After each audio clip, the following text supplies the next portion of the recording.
Você vê que vai derrubar ele. Vai derrubar ele. Você derruba perto. Vai pôr nas árvores lá fora que deu pra trazer ele, não. O Ramon salvou aquele dia lá mesmo, tava indo pro saco. Mas ele tá mais Agora tá bom, sim. Vai ser primeiro dia, né? Vai calçar aqui, né? Senão. Ele não sai voando com um pouco mais ali. Eu tô muito. Qualquer coisa ele dá.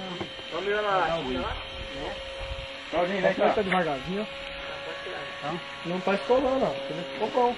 Pô. Quem fez? Já foi o Valdir que fez isso. Ah, esse falou. É pasta, né? Não, isso é de pronto. É de pronto? Nossa, o que eu tava mirando tava perfeito, não, velho. Mas você segura essa bateria aí, Gol. Ah, igual aquele dia, na hora que eu apagar, ele desce. Um dia eu tava na mão aqui, rapaz, apagou de uma vez.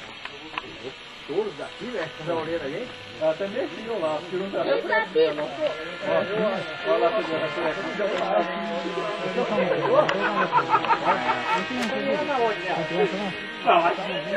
No meio dela?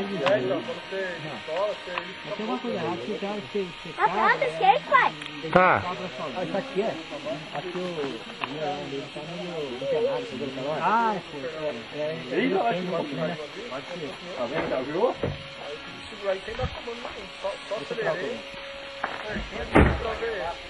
Ele tem na mão da bateria. Não, depois tá bom, né? Vamos colocar um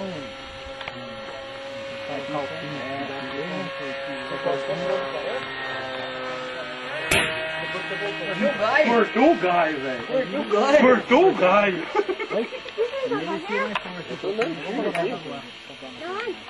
Uma latinha, né? Estão cortando a árvore e não tá acertando a lata. Não, a bateria tá gordinha. A bateria tá aquele capoeira ali. Olha, eu vou falar. Ah, já tá A bateria quebrando. tá lá em cima. Vai começar a capoeira, não tá perdendo não. Vamos mais uma voltinha. Perderam a bateria.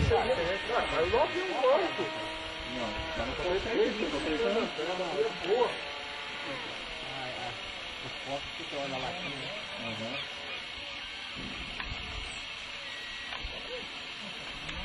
Cuidado.